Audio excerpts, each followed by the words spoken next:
Welcome back to Clear Talk. On this episode, I'm going to share with you exactly how to pack your events, your retreats, and your seminars with dream clients. Then we're going to go into how to create great company culture in your team and in your business, and then what to do and the keys to starting a great business from scratch. By the way, let me know what's your goal for 2020 in your business in the comments below. Enjoy the show.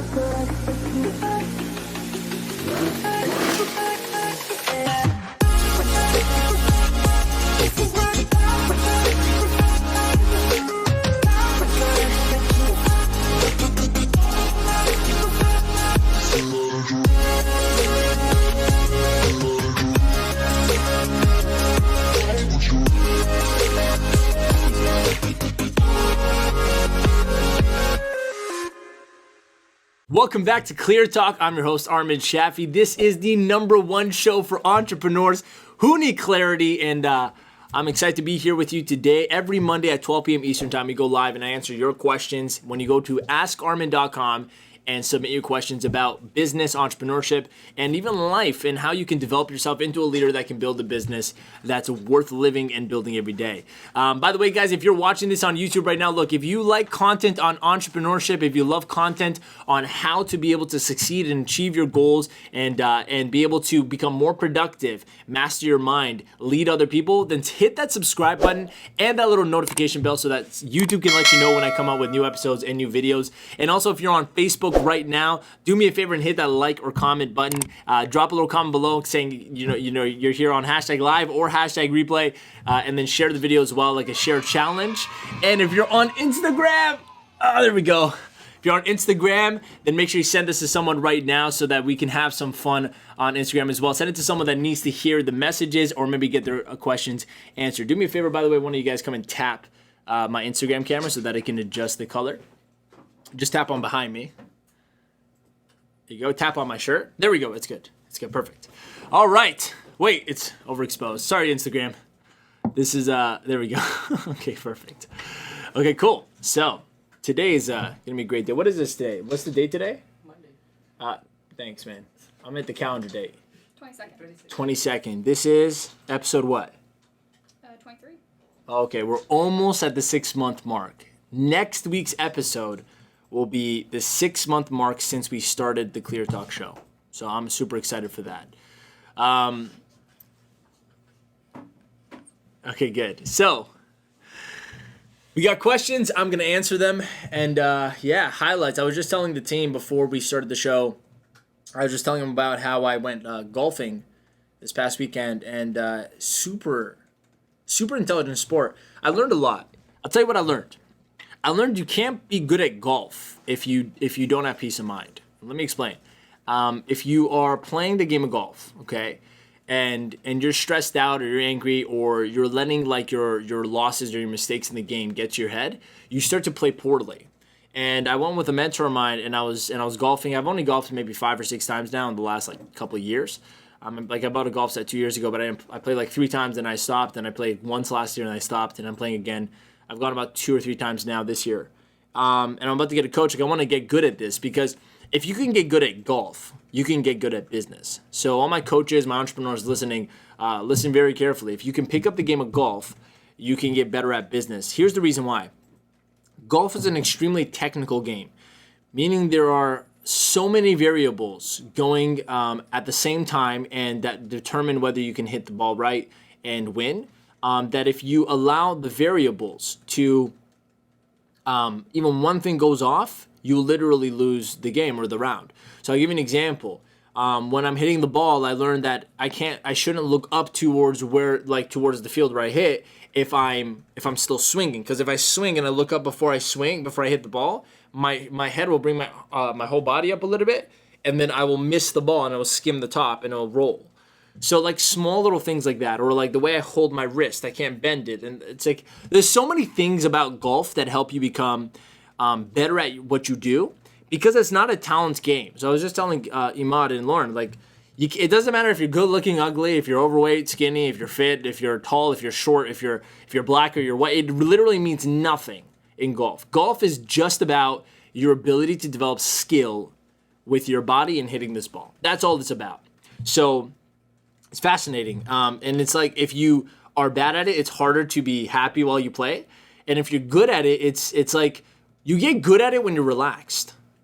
So the coolest thing is like I realized when I tried harder to hit the ball, I would have issues with like I would skim it or I'd miss, and like I would start to hurt, my back would hurt because you have to overextend your hips and all this stuff. But I realized when I was relaxed and I was just having fun and I barely tried to swing, it would just hit the ball perfectly. So my highlight of my weekend was that, just learning that golf is a great way to develop leadership skills and mindset. It's really a mindset game. Because if you start like missing the ball and letting it get to you, you just start to play poorly. So it's interesting stuff. But yeah, that was my highlight. But next week is going to be our 6-month anniversary, our half-year mark for CLEARTALK since we started, which is pretty crazy. So next week, maybe we'll do something special. We'll think about it. We'll come up with something. Awesome. So here's how the show works. It's pretty simple. You guys ask questions, I answer them, and it's questions about, hopefully, usually about entrepreneurship, building a business, coaching.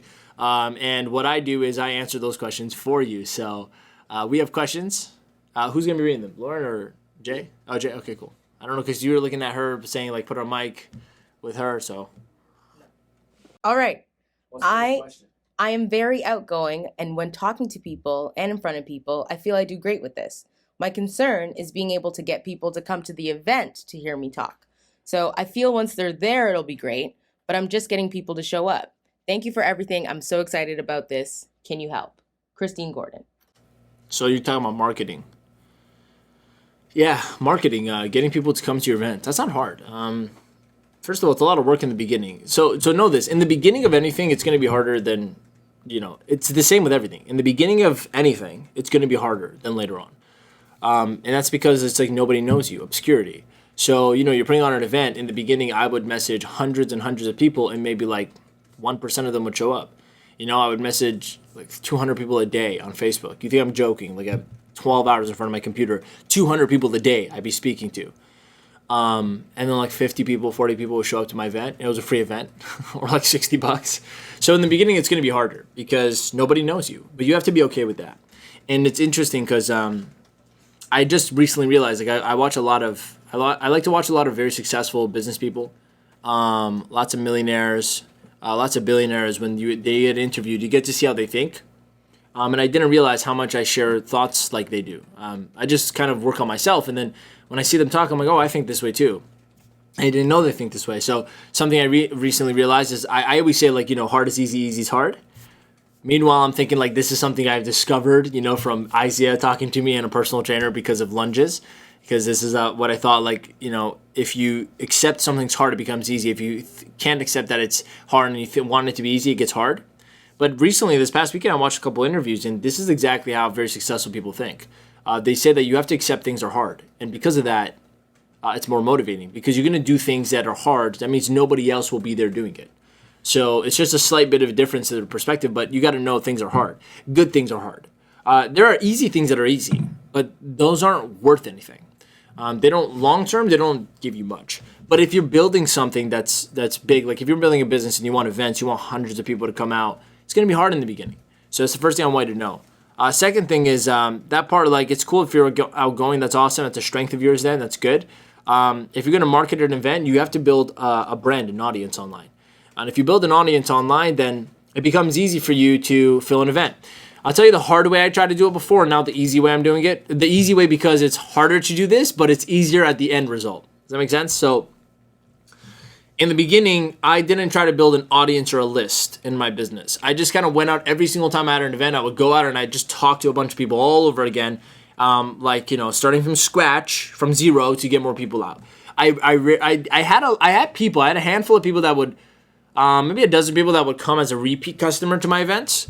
But because I wanted 100 people or plus every time, I would have to go out and talk to literally hundreds of people again to get 100 people coming into my event. So, and this is for my Reborn Experience event. So I did that for years where I didn't build a list. I just kind of went out every single time trying to fill the event with brand new people, and I would have to rinse and repeat all over again. The only thing I did that was smart was I would run my public speaking seminars, And in those seminars, I would sell tickets to my Reborn experience. And so I would actually film most of my Reborn experience from the Elite Speakers Academy seminars. Now, those seminars, though, I had to go out and put all the work in to get new people in every single time. So that ESSA network I built, the ESSA list, which is my Elite Speakers Academy public speaking list, became like 70% of my audience in Reborn for leadership. So that was the hard way of doing things. I would say the stupid way of doing things, because I would work extra hard for no reason. And after all the work was done, I had to do that all over again. Now I'm doing something different from the beginning of this year. What I've done is I've started to build, since actually over the last 9 months, I've started to build a list, like an audience online. So now I have an actual email list filled with hundreds of people that are interested in my work. And I also have a group filled with hundreds of people that are interested in my work. And then I have also this show. And this show is really just for you guys, but for the viewers that watch, for the people that watch, for the people who get the emails for the show, that's also hundreds of people that are interested in my work. So what happens is now, when I want to fill an event, let's say when COVID ends and I can do an event again, which hopefully is soon, I can have a Reborn experience coming up, and all I have to do is send one email, one message, or do a quick little promotion to the hundreds and hundreds of people in different areas of my lists. And because they're already subscribed to my work, because they already like what I do, there is a higher chance that even 10% of hundreds of people will fill out a 100-person seminar. So I'll give an example. Before, I wanted to fill 100 people in a seminar at, let's say $100 price, a $500 price point. Let's just say, right? I'll be 50,000 in sales with 100 people, right? 50,000, 100, $500 price point. Yeah. Yeah, 50K. Yeah. So that's nothing. That's for an event, 100 people, right? I would have to go out and do like speak in front of places, and this is the best way I've been able to film my events, speak at other events and just like sell from the stage and get people to come to my events. So I would have to do multiple events. I would have to do tons of social media prospecting and marketing and literally just do a lot of like hustle work. That's pretty much what I had to do. And then I would fill 100 people in my event. Okay. Now I'll have, let's say, 1,000 people on my list. Okay. 1,000 people on my list. And that's between my group and my email list, whatever. All I got to do is, if I want to fill that event, is do a promotion, maybe even like an early bird promotion, right? And sell to that group, offer it to that list. And because the list is already following me, already subscribed, already like my stuff, maybe they even bought things from me before, those people, even 10% of them, if they're interested, which why wouldn't they be if they love my work, to watch me live because they've been seeing me online, I literally, in one promotion, one email, get 100 seats sold like this. So this is the smarter way of doing things. The other way is a stupid way of doing things. This is a smarter way of doing things. Now, here's the trick, though. Building a list is not easy. Building an online audience is not easy, right? It takes time. But if you put in that work to build an audience online and to build a list for your business, then you never again have to do all the hustling and the overnight stupid work to fill an event. So it's like, the irony is, it's a lot harder to build a list actually online with people that are willing to buy from you, because it takes longer. But if you do that first, then you will like barely work ever again when you want to fill an event for marketing. That's my answer to the question. So build a list for your business. And by the way, if you look at any company, and if you don't have a list of customers or a list of leads, you don't really have a business. I mean, it's a video I want to create actually for YouTube. So if you're watching on YouTube, make sure you hit that subscribe button, because I'm going to bring out some valuable training videos for free, which is the difference between a coach and a coaching business. A coach is like a job. If I'm just a coach, I have a job. Meaning, like, I sell my time and my service. I charge a certain amount per hour. You come out like a freelancer, and I just got to do some work for you, which is coaching you. And then you get a couple hours of coaching, and then you leave. That's called a coach. That's a job. Okay, you don't have a list. You don't have a business. You don't have a product. You are the actual product, but you're not even a product. You're more of a service provider. People aren't buying a thing. They're buying time or service from you to help them get a result. And so you don't really have a business. You don't have clientele. I mean, you can maybe create a list of people you've helped, but that doesn't mean much. A coaching business is very different. A coaching business means you sell programs. Okay? A coaching business has nothing to do with you selling your one-on-one time. You sell programs, like a one-to-one program for 3 months, or a group program over 6 months, or some type of online program over whatever months. And so coaching business has an actual list of customers that have bought. They have bought into a brand and a product. You have an actual business entity besides you, and you can sell and do like JVs with people, and it becomes a company. If you're just a coach, it's hard to build a list because you don't have a brand, right? If you have a business and the business is around you as the product, that's different. This is how I built my business. Now my business can have a list and have assets and all this stuff. So, build a coaching business. Don't just become a coach. That's probably very important to understand the difference. If you're just a coach, it doesn't mean you're holding a coaching business. It just means you're a coach. It's like you could just be a plumber, right? And if you're just a plumber, you're just a plumber. You don't own a business. You can just get hired out by people to come do plumbing. But if you own a plumbing business, that means other people can work for you. You might have an executive, you might have an assistant working for you running your company. You might have to hire people to help you run it because you're getting clients, you're doing marketing. That's a plumbing business. Very big difference. Yeah, that's my answer. What's the next question? You mentioned your company culture and your values on a past episode. How can I start to change my company's culture for the better? That question is from Amanda. Cool. Thanks, Amanda, for asking that question. I feel like if I give answers about like leadership and like mindset, it's always the answers that like people need to hear, but they don't want to. You change your company's culture for the better by changing yourself. Okay. My company is a resemblance of my work on myself. I don't like the culture that I described in one of the previous episodes, which is we have it here: integrity, playfulness, obsession, and family. Those are just aspects of me. Like I'd have to sit there with like a consultant and tell me you should have respect in your culture. I don't bring outside forces into what I want the culture to be in my company. I just said, what am I like? What do I think is right? What's my character like? And I broke it down and I'm like, yeah, this is kind of like how we are actually. And I thought about my team. I'm like, we do resemble these qualities. It's kind of crazy. I don't know if I said this on an episode or if I said it. No, I said this to my brother. I'm like, it's insane how much the culture of a company resembles the owner. So I'm like, I realized this like a month ago when Jay was leaving early, and I'm like, where are you going? She goes, I gotta work out. I'm like, you work out? She goes, yeah. I'm like, I didn't know you work out. I didn't know you're working out. She goes, yeah, I gotta work out. And Isaiah's like, I'm working out too. I'm like, damn. And Imad's like, I'm running. And Lauren's like, I've been working out since I was born. I'm like, damn. It's some crazy stuff. And I'm like, when did you guys start working out? I didn't know you worked out. Right? I didn't think about it until, brought to my attention. And I'm like, this is weird because like you guys, some of you have been here for like way longer than 6-7 months, which is when I started working out.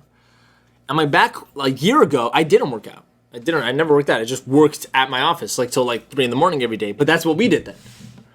So I'm like, as soon as like the environment, like I started to, and I can't take full credit for this. I'm not saying I'm the only reason, but I definitely know I'm a factor because I'm influencing the environment. As soon as I started to take charge of my health, and caring about it and working out, and not just like they know I'm working out, but they start seeing like results that I'm working out, and they look at it, they go, wow. It's like subconsciously over time, they just started morphing into, well, I'm going to work out now. Jay was doing an event on the weekend. Jay was speaking at a Zoom event.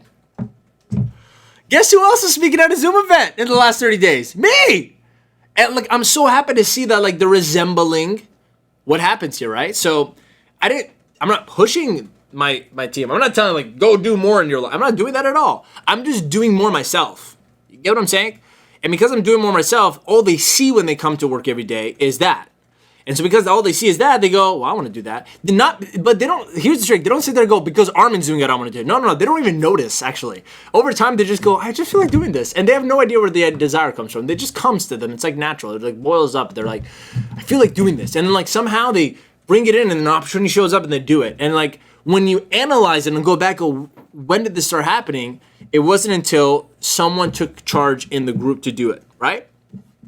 So, and by the way, I'm not the only one. Like I feel like Isaiah's done a lot of things that we've all watched and we're like, yo, we should start doing that, Like Isaiah watched Kung Fu Panda over the weekend.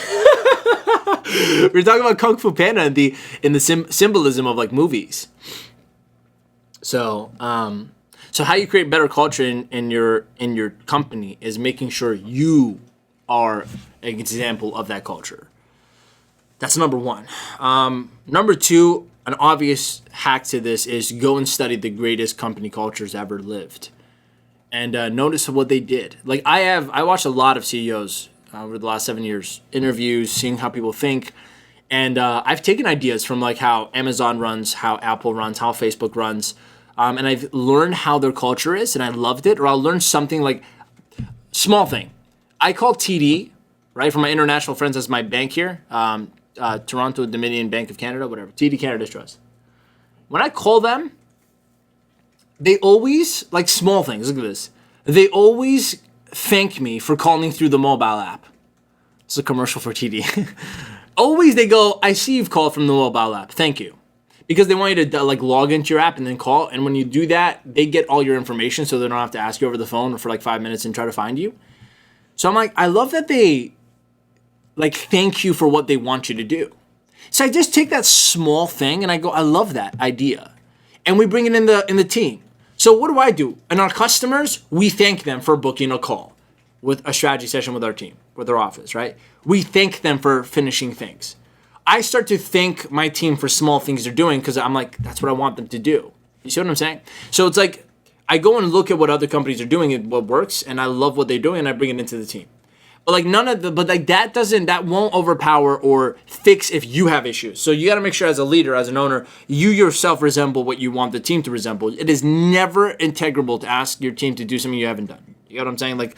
Like don't tell them to do things that are right that you're not doing. You get what I mean?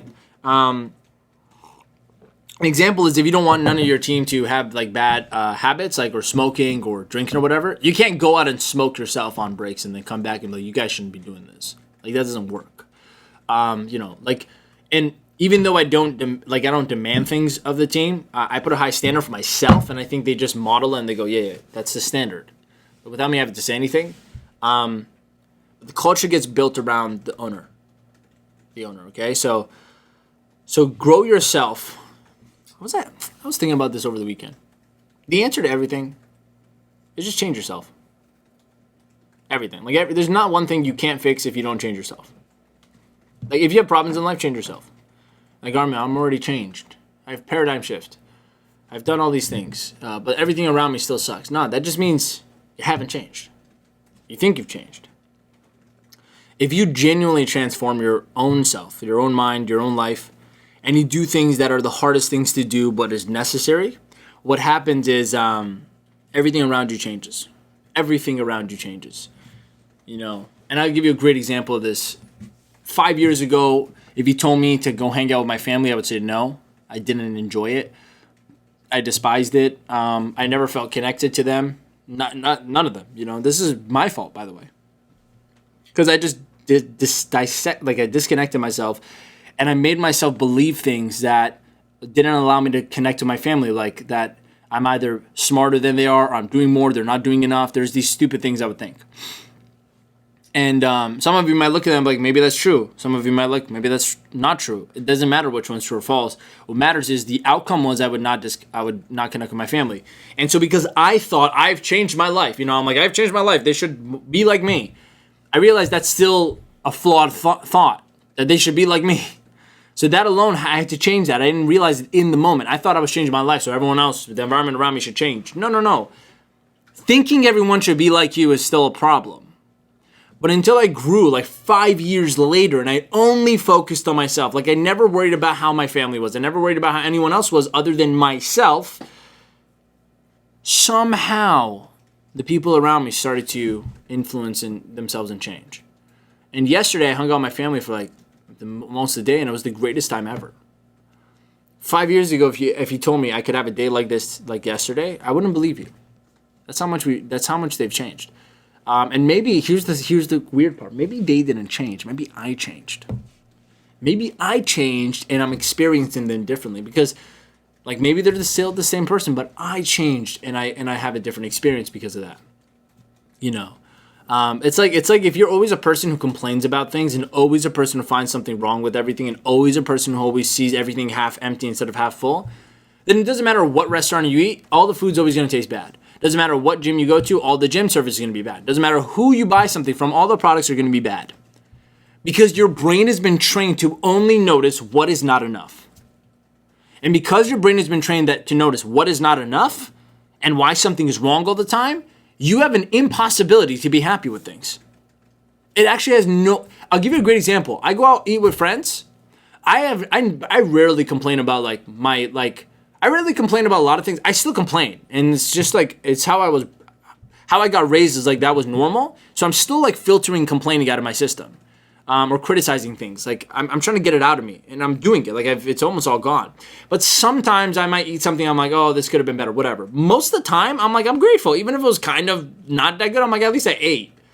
So my brain has been trained to enjoy every meal, everything I have, right? If I go out with someone, I have people in my life, like if I go out to eat with them, they always find what's wrong with something. Oh, it's not enough. I say, let's go eat here. Oh, that's bad. Let's go eat there. Oh, that's bad too. Let's go eat there. Oh, that's garbage. Do you know where you want to eat? Oh, no, I don't know. What? There's a problem here. And so it's like, if you put me in front of any meal, I'm like, yeah, this is great. I don't look at, oh, that was too expensive for this meal. It could have been better. We could have, like, you know, all this crap. But like someone else will sit down, no matter what they eat, give them like a 5-star meal. They're going to be like, oh, it's too expensive for the meal. You still finding reasons wrong with the meal? Like, relax. So I realized that like people like that just are complainers. Like, don't change them. Just know that that's what they do. Jim Rohn said this nicely. He goes, a pastor did it's actually really funny. I can't remember the story exactly. I won't do it justice, but I remember the gist of it. He goes, a long time ago, a pastor did his first sermon, and he delivered his first sermon in front of an audience of people. And it was known, the story's told, as it was known as one of the best sermons ever told in history. Now, in the same audience, there were a group of people that were making fun of the sermon. And we don't know why. Because you know, he was like, I was sitting in the audience and I was listening. I'm like, this is the greatest sermon I've ever heard in my life. It makes so much sense. And it was so many breakthroughs. And it's such a great sermon. And you're looking at it and you realize there's still a group of people in the audience making fun of the speech. And he goes, well, I couldn't tell why. Because if me and that person were looking at the same speech, why on earth would they think there's something to mock about it when I think it's great? And you realize, I realized this. It's because those are mockers. That's what they do. No matter what they put in front of them, they're going to mock it. They're going to make fun of it. And then next to that, there was a group of people who didn't believe in what the sermon was. They didn't believe in the words. I was listening. I believed every word because I realized, I'm like, wow, this is such a powerful sermon. But they didn't believe. They doubted everything. They were skeptical. And he realized, he goes, why would they think, if we watched the same speech, why would they think that the sermon was non-believable? And he realized something. It's because those are non-believers. That's what they do. They non-believe things. No matter what they get put in front of them, they will not believe in it. Because that's what they are. And next to them is a group of people who are just totally disengaged, don't even care. They're careless. They don't care if it's good or if it's bad. They don't care at all. He goes, but if they watched the same sermon I just watched, and I thought it was great, why would they ever think it's something to not care about? And he realized something. Those are just careless people. Now here's the trick. You can sit down and ask yourself, why are they non-believers? Why are they mockers? Why are they careless? He goes, beats me. I don't know. All I know is that that's what they are. So leave them the way they are. Don't try to change them. Just know that that is who they are. And then next to them is a group of people who thought this was the greatest sermon ever. They believed in every word they heard. And he realized something. Those people are believers. And no matter what you put in front of them, they'll always be believers. They'll always see the good in it. And he goes, beats me why people are the way they are. All I know is I've learned to just look for the believers and let everybody else stay the same. Now you have a really good life. You got something going for you. I remember hearing Jim Rohn say this, and I'm like, that's so brilliant. You know, and he's like, even a group of them were liars. They went around saying that this was terrible, and like the person said things that he didn't say. They lied about what they heard. He goes, why would they lie? He goes, what do you mean, why would they lie? They're liars. That's why they would lie. Because that's what they do. And I'm like laughing. I'm like, that's so true. If they're liars, you're calling them liars for a reason. Because they lie. Why are you confused that they lie? Right? It's like saying these are people that work out. Why are they working out? Because they're people that work out. Look, they're working out. That's why they're working out. So you gotta accept people for the way they are. And when I heard that, I'm like, damn. So it's maybe the cause of stress in life. People try to change people. That's it. It's like you look at someone that's not something they're supposed to be, and they're like, you're trying to change them. You go, but Armin, everyone can change. I know everybody can change. All those different, the mockers, the liars, the non-believers, they can change if they want to change. Is that a fire? Fire emojis? Right? If they want to change, they can change, but you can't change them. You can only be a believer. And if they like it, it rubs off. They'll maybe be a believer one day. But here's one thing I know for sure. You shouldn't try to figure out why they aren't like you. And that like gave me such a big epiphany. I'm sitting there like, all the problems I've ever had in my life with people is when I haven't accepted them for what they are. I've had people come through my business. Some of them are dramatic. I'm always trying to figure out why they're dramatic. All the time I'm like, why do they bring so much drama into life and into the business? And I would try to like fix it and change it. And I'm like, it's because they're dramatic people. Like what? They're drama queens and kings. That's just what it is.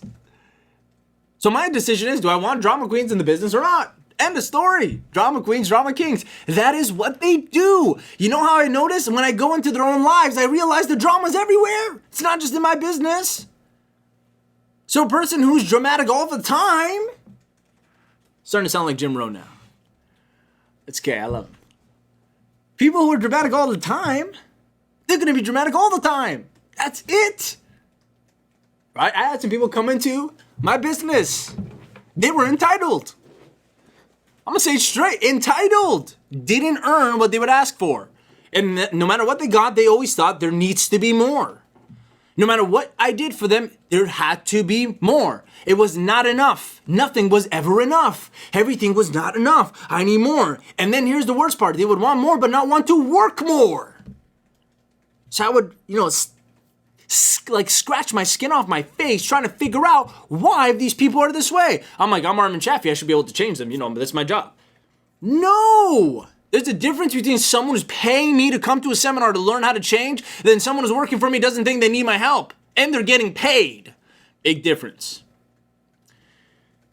And when I heard this, I realized I should have just realized they're entitled people. That's what they are. Why am I confused about why they're entitled? That's just what they do. Go into their personal life, they'll probably be entitled at home and at the bank and at work and at school and at everywhere. They're probably at the gym lifting a little bit of weights, wondering why muscle isn't there more because they weren't out working out more. Oh, this weight doesn't work. This gym membership doesn't work. This personal trainer doesn't work. Everything is entitlement. And I realized, I'm like, damn, that's just what entitled people do. It's like, yeah, I can sit there and try to change them, or I can have a life, because you're going to risk your life if you try to change people that obviously are the way they are. So I just have to decide, do I want entitled people in my business? That's it. That's my only decision. No, I don't. Done. Gone. Can't do it no more. It is a different thing if someone comes and they want help to change. They show it. But when they're not, guys, if they're not, listen, if you're a coach right now and you have clients and they're not asking, like maybe they paid you, but they're not really telling you they want your help, until you've made them commit, like admit to you they need your help and that they need to change, I would not take their money. I'm like that, I like to ask people, I'm like, why are you just doing it on your own? No, I can't do it on my own. I need someone's help. Well, like, why change at all? Looks like you're having a great life. No, I really hate my life. I want this instead. Okay, great. Pay me. Let's get this started. But, if you don't get people to admit that, they're not going to want to work with you. So it's cool because in my life I realized, I just have to accept the way people are. I always focus on improving myself, but accept the way people are. And guess what I do? I decide if I want to be around them. That's it. Luckily I've never had liars in my business. I think because I'm so I'm so intolerant of that. Dishonesty is actually I've had one terribly, terribly good liar. But honestly he earned he fooled me so well. This is how good it was. That I genuinely, when I found out he's just a lying piece of crap, when I found out, I'm like, wow. He did a great job, so he kind of earned, whatever he gets out of this. I got to give it to the guy. He's a professional. So, to me, I'm like, but that's what he is. A liar. Why would I try to change a liar? So, get out of my business. right? So it's like, do you understand what I'm saying, guys? Like, this is like a person who criticizes everybody. Don't try to figure out why they criticize everybody. Just realize they're criticizers. Done. You either want to be around them or you don't. You go, man, that's a little harsh. Life doesn't care. Life does not care whether it's harsh, soft like a marshmallow, or hard like a rock. It doesn't give a crap. You better care a little bit about your own life. Okay? You got to do whatever it takes to have a good life for yourself. And there are people like that. And I promise you, when you get rid of the bad people, bad people. I'm talking about people that have bad behaviors. Maybe there's some you don't want them to be around you. When you get rid of them, guess what happens? The vacuum fills up great people in your life. Only when you set the precedent of what you want in life. Does that make sense? So, by the way, if you're watching this on YouTube right now, I want you to hit that subscribe button and that notification bell if you like what you're hearing and you want more of this weekly content. Hit that subscribe button so that YouTube can tell you when I put out new videos. If you're on Facebook right now and this is valuable or helpful to you, then hit that share button. Let somebody else hear it. Don't be selfish and keep it to yourself. And hit that like button. Maybe drop a comment down below. Let me know if you have questions, if there's something that stuck out to you. What was the highlight of what I've said so far that stuck out to you? And if you're on Instagram, love you so much, guys. Make sure you share this with somebody in a DM so that they can know what this is about and they can hear the message I have today. Maybe drop a comment as well. What was your highlight of what I've said so far? And that was for the question of how do you create good company culture, right?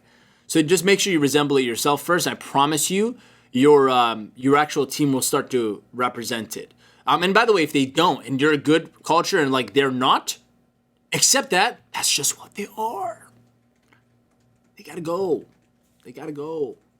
Okay? They have to go. Your business is like a child. Would you allow your child to hang around people or let like terrible influences come inside and like hold the child and feed the child? No, you wouldn't. You wouldn't. It doesn't matter if it's your brother-in-law or your sister, but they have terrible habits. You wouldn't let them hold your baby. You wouldn't. Don't let random people that obviously are not a fit into your culture show up in your business and stay here. Just don't. Okay? And when you get afraid, when you think about like, but Armin, how do I let people go? Like, how do I let people go that don't fit in here? Honestly, if you're afraid of that, you should think about how much scarier it is to keep them around.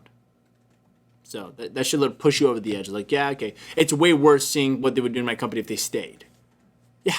So which one do you want? Do you want a little hard to let them go or like really hard to keep them here over time? It's really up to you. And you're doing them a favor, by the way. If someone isn't a fit in your culture, they will be miserable themselves. They won't feel like they belong here. So keeping them here just for income or money or salary, like it's just a waste of time for both of you. Get rid of them faster than later. Because then they can go find something that they actually fit in with and you can find someone that's a fit for you. So that's my answer to that question. Where are we at with the next question? We've got a question from Instagram from Uzman_Anzal. Any advice for a 70-year-old getting into the world of entrepreneurship? 100%, man. Find somebody. First of all, you're so young, you probably don't even know like what you like yet. And if you do, great, then go after it. Find someone in that field that you like that's doing really well, and start to learn and model them. Like learn everything about them, watch videos on them, see how they did what they did. Maybe buy something from them. Buy something from them that you can. Like get some money from parents and just invest into something online if they have something online and learn from them.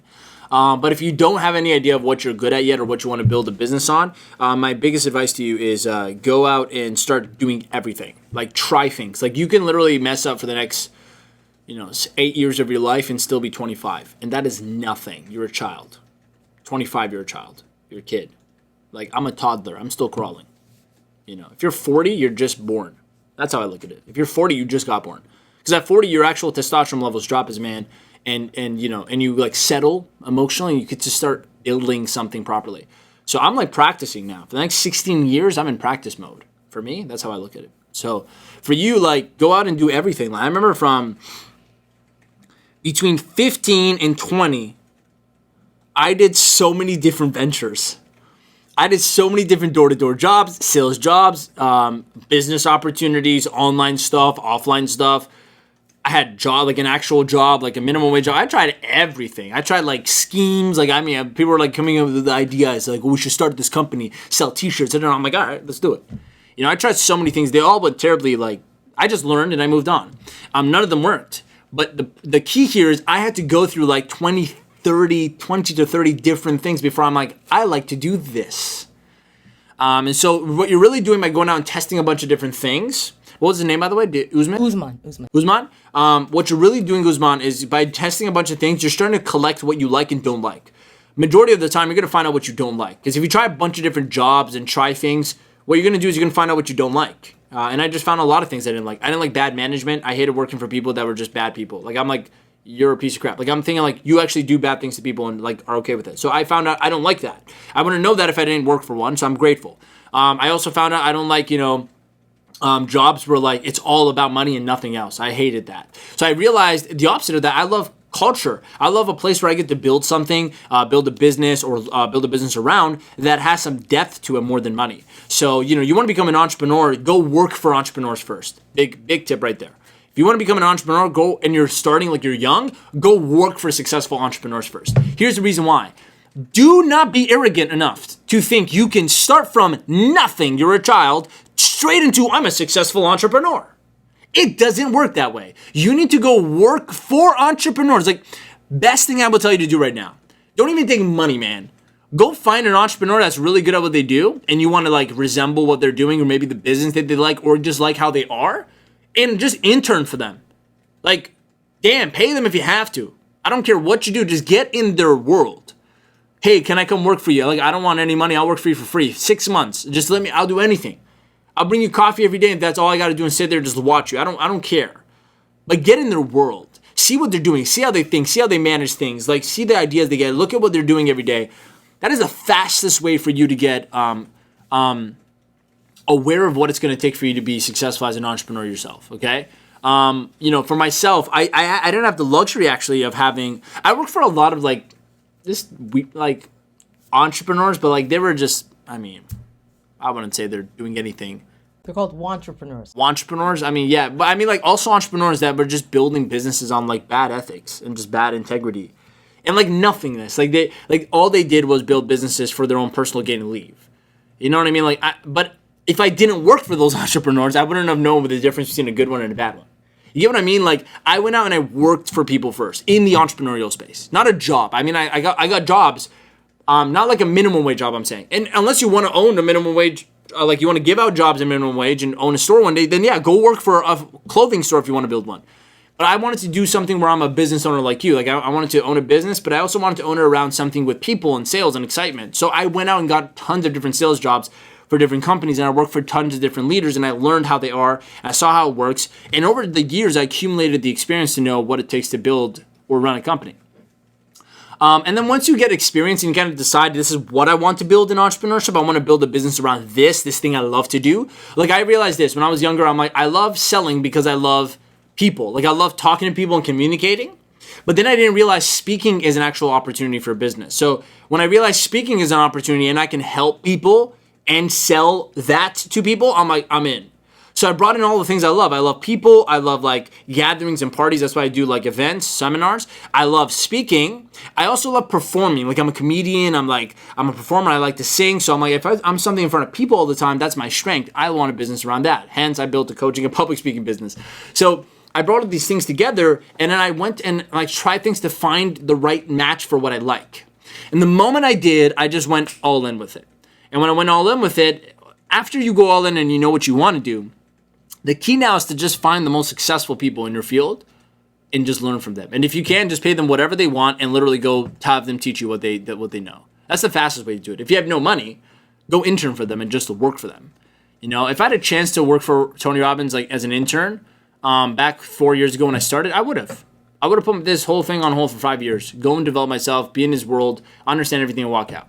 But luckily, I got better than that. You guys are like, what's better than interning for Tony Robbins? He's the number one coach in the world. Well, I got to be mentored by the president of Think and Grow Rich. Think and Grow Rich is the greatest philosophy ever created in human history, I believe, when it comes to personal achievement and success.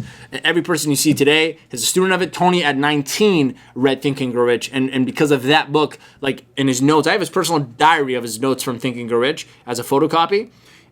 You read that and you're like, this is why he became the way he is. So I got to work directly with Think and Grow Rich and, you know, the president of Think and Grow Rich and understand the philosophy. I'm reading the book now, Grow Rich, Peace of Mind. Serious book. Because Napoleon was the last book he wrote. He was 84 when he wrote it. So he wrote the book as like let me teach you what mistakes not to make that I made through the 70 years or the 60 years of entrepreneurship he did. So I'm starting to read that now. It's crazy. My point is, I got that eventually. I started to intern for Think and Grow Rich, meaning working with them, helping them build, helping them sell their stuff. So yeah, man, humble yourself and don't ever think you're too good to work for somebody or I still technically work for people. Like I have partners that I work with or mentors and I will work with them. Any one of my coaches or mentors right now send me something like, can you do this for me? I'll do it personally like I work for them. I don't care. It's a privilege for me to learn from them and help them out how much they've helped me. So I would go try a bunch of things till you find what you love. Then when you do that, go all in and find someone that's really good at what you do and just pay them or learn from them or intern from them, buy whatever course or coaching they do. If they teach people, then do that. And then just go with it, man. After that, it's all persistence. It's nothing else. It's not technical at all. You literally just got to keep going until it works. Don't ever quit. Ever. Like, delete the option of quitting out of your brain. Ever. You want to be an entrepreneur? Delete the option of not being an entrepreneur out of your brain. You have to delete it. It has to be gone. It's not even a question. Someone goes, do you have a plan B? Be like, yeah, being an entrepreneur. They're like, no, that's your plan A. Be like, yeah, I know. That's also my plan C, being an entrepreneur. Done. Never, ever, ever, ever think anything but building that business is going to be what you do. Ever. Okay? Hope that answers the question. Yeah, he actually does have a follow-up statement and slightly another question. Everything you just said, I'm the exact same. And he also said, do you know anything about NLP? He wants to become a practitioner. Yeah, sure. Why do you want to be an NLP practitioner? Tell me that in the comments. And second, I learned it. I learned the fundamentals of it. I learned how to use it. I learned it self-taught first. I just literally picked up I picked up Tony Robbins' book. It's called Unlimited Power. His book, not his audiobook, his actual book, because the audiobook's different. If you want to learn really good NLP in a personal development way and not just the scientific way, because the scientific way is you buy an NLP course and they teach you a bunch of like scientific things, which I don't think is better than how Tony teaches it. Tony teaches it like a life coach. He actually shows you how to use it in real life, like using NLP to improve your life, not just learning. It's like how to do, it's like learning how kinesiology is or nutrition on a scientific level so that you can like prescribe people nutritious supplements or whatever versus someone who actually used nutrition to transform their life. And then that person's going to show you only what you need to know to transform your life. So I actually read Unlimited Power by Tony Robbins. It's the only book I read in the beginning. And I studied that cover to cover. And it taught me all the NLP I needed to not only change my life, but also to change other people's lives in my coaching. And then later, like a year later, I got certified NLP of blah, blah, blah, blah, blah. And honestly, it didn't matter because I knew more than the course from my self-taught and from working with people. And I never said I'm an NLP practitioner, so you can't do that unless you are. But I just said I coach, I help people. What did he say? Said, I want to be able to change people and help them change their mindset and help them become successful. So Usman, are you 17? And lastly, use it for myself. I'm proud of you, man. That's good. I'm glad you have desire. So you want to get into the coaching. First of all, don't be afraid to hit me up personally. It's literally what I've done for 4 years, and I started around your age, a little older. So I'll tell you this, okay? You can't, like, you're learning NLP because you want to help people. No. Stop that. You should learn NLP because you want to help yourself first. You put that.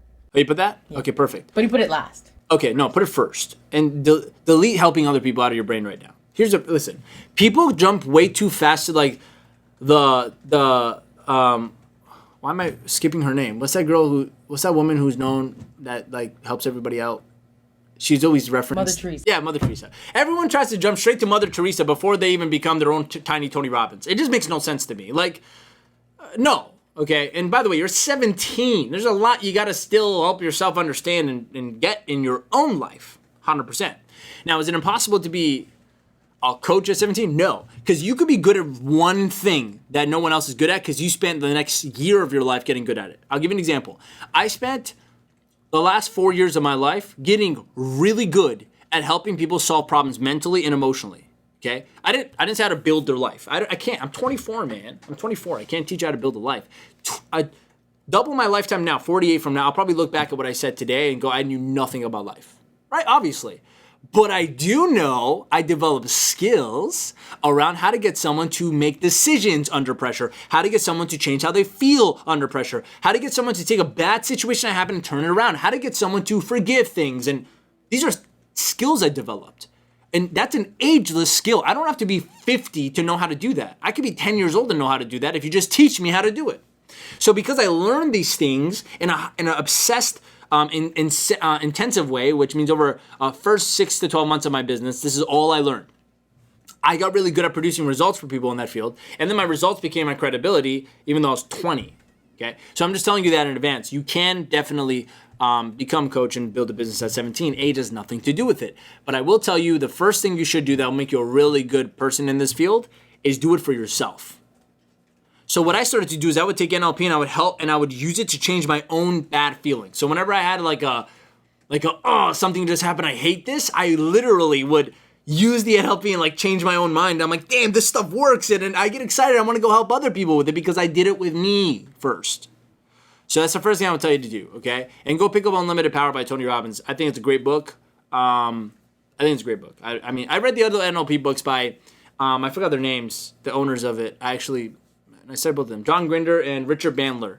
I read their other books. I don't think it was better than Tony's. I think because Tony mixes personal development, like life principles that he learned from Jim Rohn, with NLP. So it is super practical. Look at it this way. I built my coaching business in the first year, off Tony's book. That's it. The entire coaching business I had was built around the things I learned from Tony's book. I didn't even use all of it.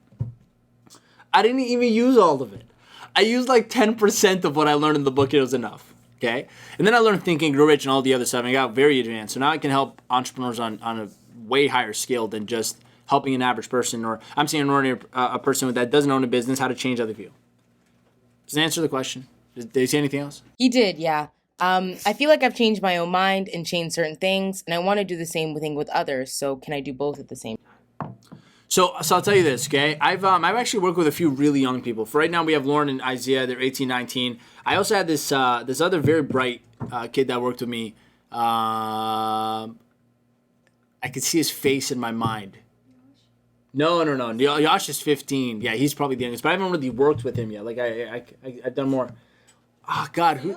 No.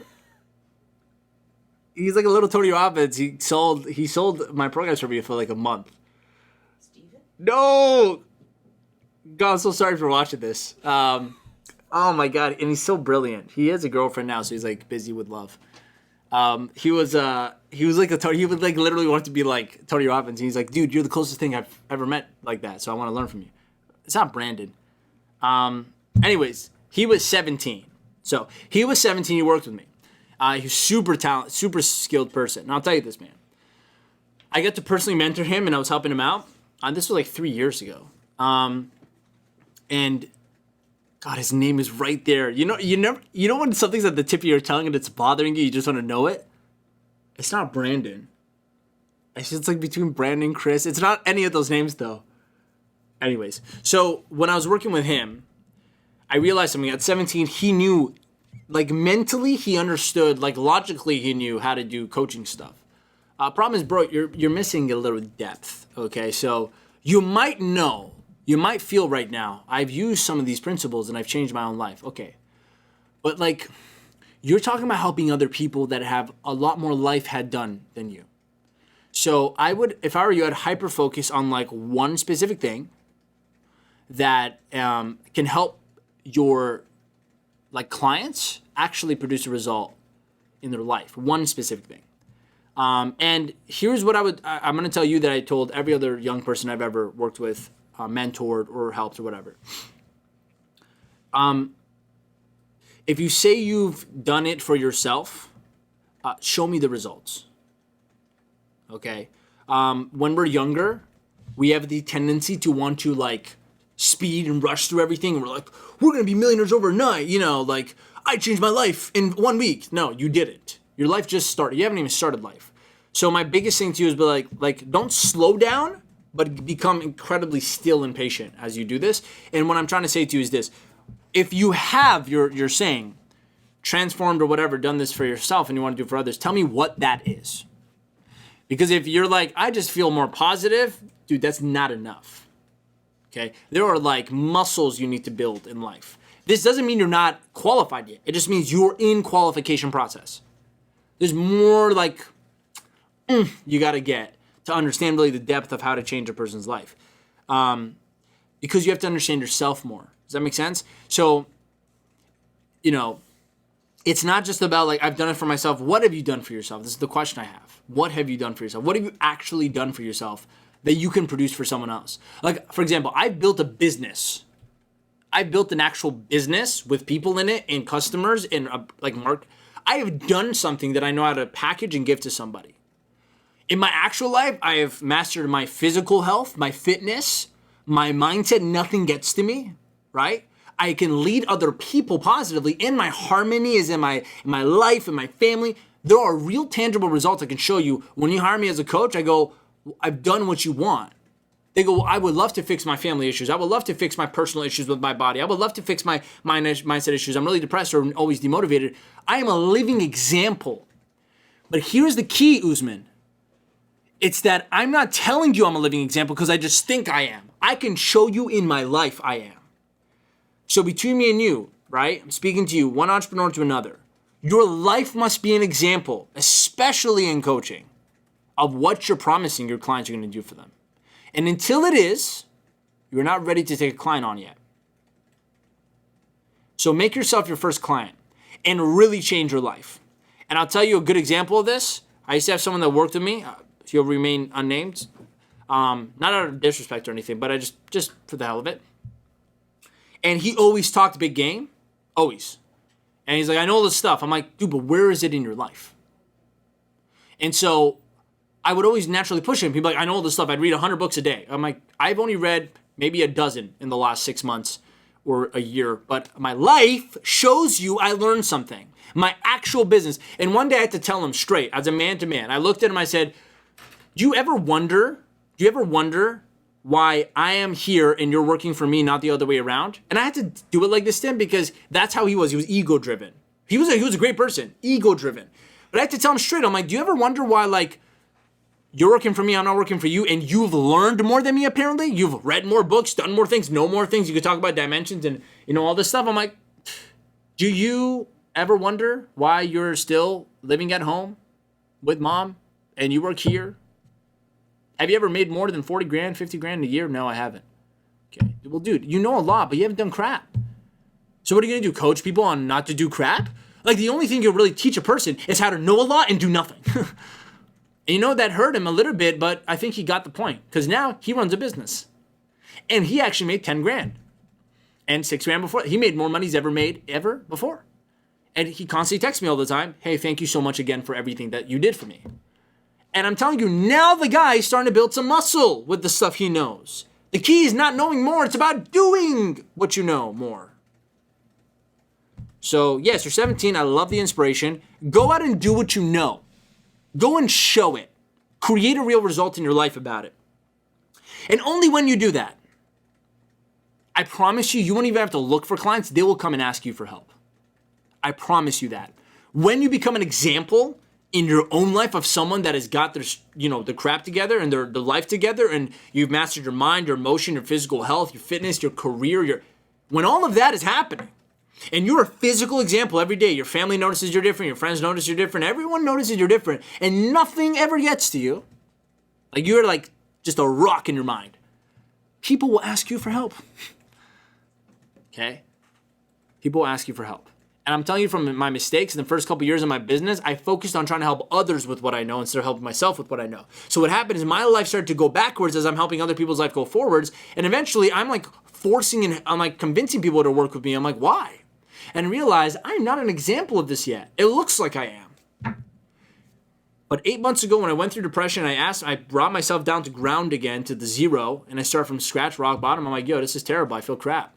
I started to do all the things I should have been doing since day one for myself. And guess what happened? I have not asked one person to believe in me. They just do. Clients just show up.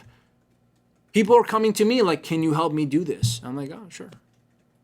So I want you to go and learn. Pick up the book I just told you about, read about it, and make real results happen in your life. Don't just say because you know it now. Don't mistake knowing something for knowing something.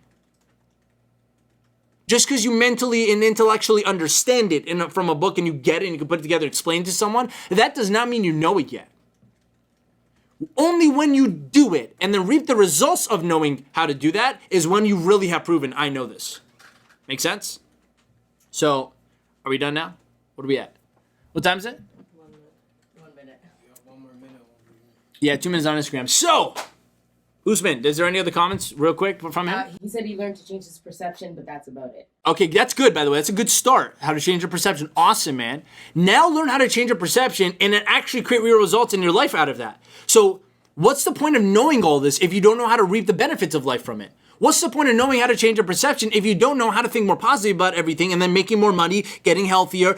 What's the point of it? It's useless. So don't get clients and teach them to know a lot of things but never do anything with it. Then you get a bunch of junkies and personal development hippies and all this. And I was like that, okay?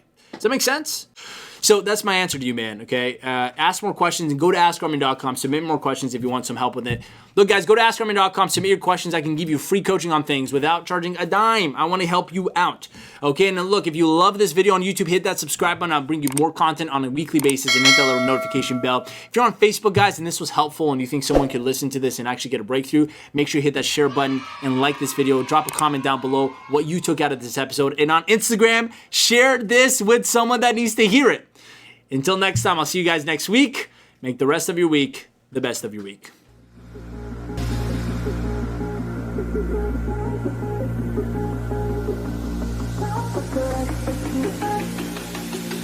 Good.